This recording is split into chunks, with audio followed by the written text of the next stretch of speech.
Hay algunos temas necesarios para poder iniciar el estudio de la física básica.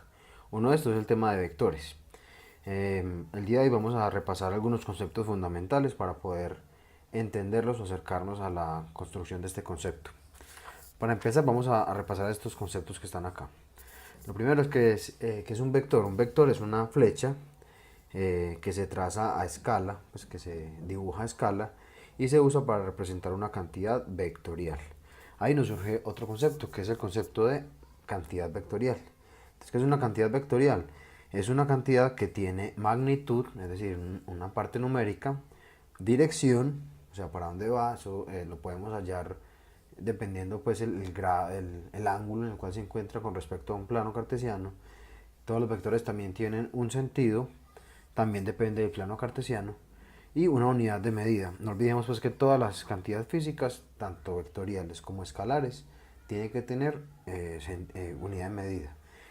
Cantidad escalar, que es como el concepto contrario o el otro tipo de concepto que hablamos en física. Hablamos de cantidad vectorial y de cantidad escalar.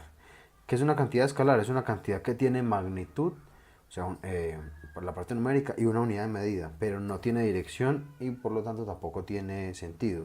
Como ejemplos de esta cantidad escalar, pues tenemos la masa, el volumen, la rapidez, la velocidad también. La velocidad sí la encontramos pues en la cantidad vectorial.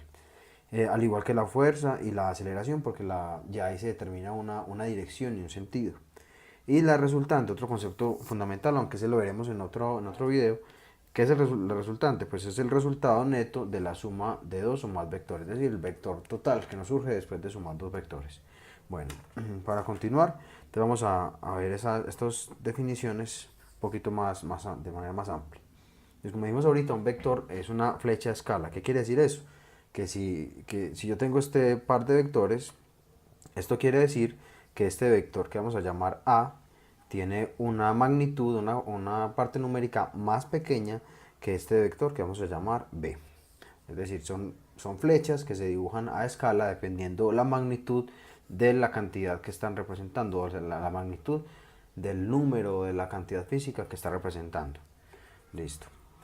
También es importante esta simbología. Se le pone pues cualquier letra y encima de la letra se le acostumbra a poner una flecha para representar que se trata o para decir que se trata de un vector. Listo. A continuación vamos a mirar lo que es la dirección. Como ahorita mencioné, la dirección se refiere al ángulo que se forma con respecto a uno de los ejes pues, en el plano cartesiano. Entonces, para uno determinar la dirección de un vector, lo más fácil es imaginarse o pensar un plano cartesiano en la base del vector. Y con respecto a uno de los ejes, X o Y, uno halla el ángulo o la dirección. En este caso sería este ángulo alfa, por decir pues cualquiera. El sentido del vector me lo va a dar siempre la cabeza del vector, dependiendo de en qué cuadrante se encuentre esa cabeza de ese vector. Eso a su vez depende del ángulo. Entonces, por ejemplo, este vector se encuentra en el cuadrante 1, por lo tanto, haciéndolo pues muy analítico o muy desmenuzado, x va a ser el sentido de este vector sería x positiva, y positiva. Si estuviera en el cuadrante 2 o 3 o 4 ya sería otro cuento. Entonces en el 2 sería x negativa, y positiva. En el 3 sería x negativa, y negativa. Y en el 4 sería x positivo, y negativo. Listo. Entonces, volviéndolo a repetir o analizar primero, un vector es una línea o una flecha que se dibuja a escalas. Entre más largo sea el vector, más alta es la magnitud que representa. Esa flecha a escala también tiene otras dos cositas, que es la dirección, que es el ángulo que está formando con respecto a un plano, con respecto al plano cartesiano o un punto de referencia, o un sistema de referencia.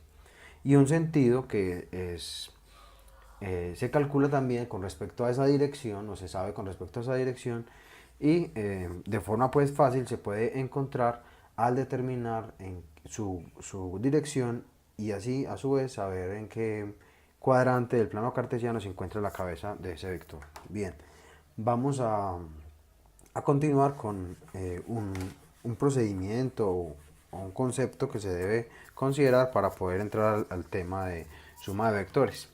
Y ese es el concepto de la descomposición vectorial.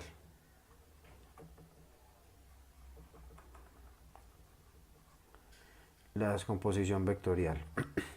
Bueno, la descomposición vectorial es un análisis que se hace para determinar qué valores de un vector entran en determinado eje, en el eje X o en el eje Y.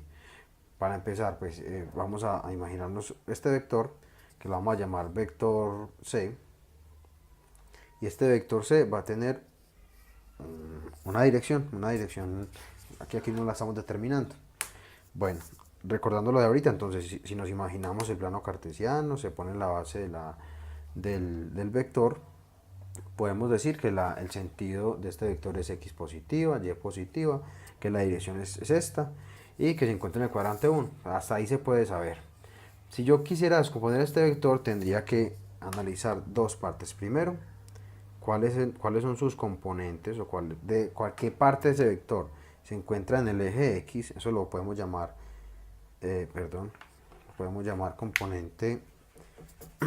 componente X del vector C, así se representa.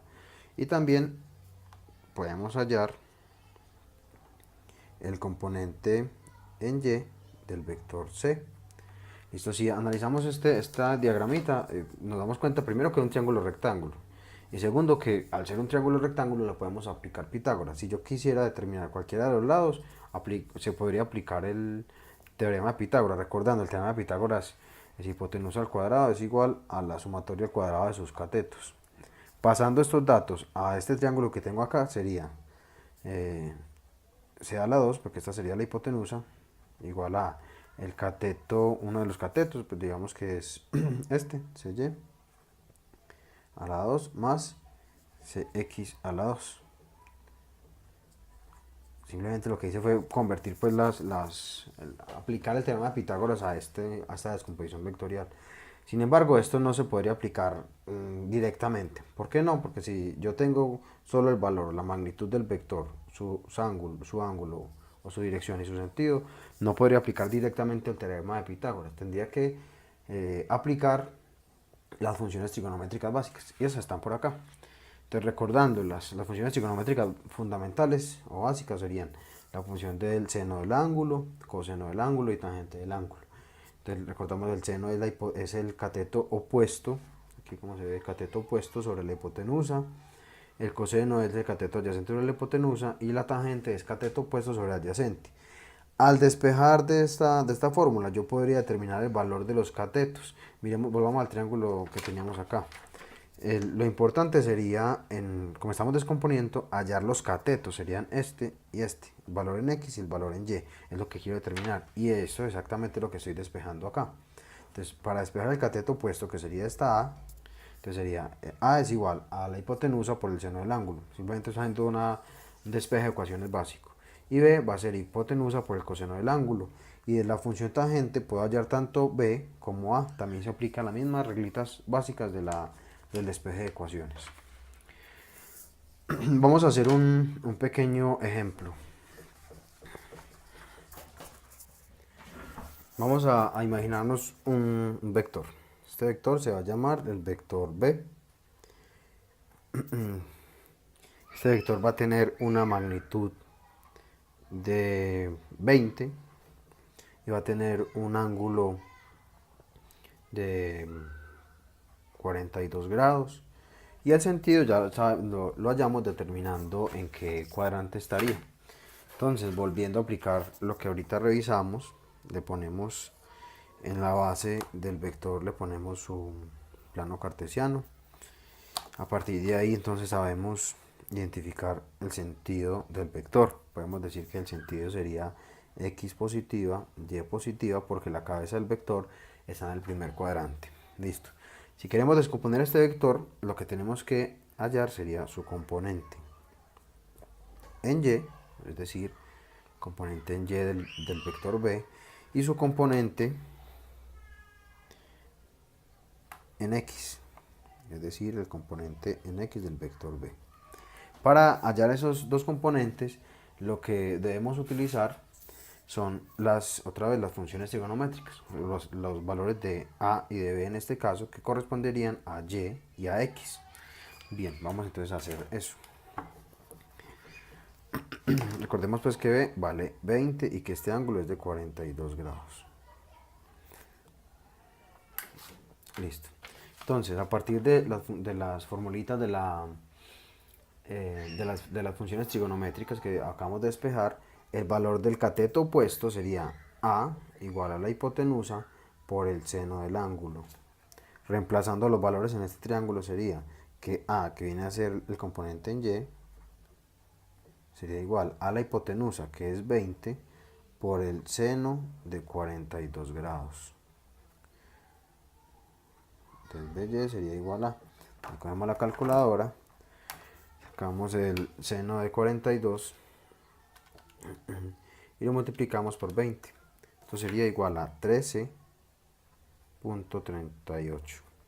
Listo, ya tenemos el primer componente, el componente en y determinado. Para hallar el componente en x utilizamos la función coseno. Entonces recordemos que para la función coseno o para el cateto adyacente, según la fórmula de las funciones trigonométricas, sería que b es igual a la hipotenusa por el coseno del ángulo. Convertido a los datos que tenemos acá o a la numeración o determinación que tenemos acá, sería que bx, el componente en x del vector b, sería igual a la hipotenusa, que vale 20, por el coseno del ángulo, que el coseno del ángulo recordemos que es 42. Entonces, el componente en x del vector b sería coseno de 42 por 20, que sería 14.86. Bien, ahí quedó descompuesto el vector en su componente y y su componente en x.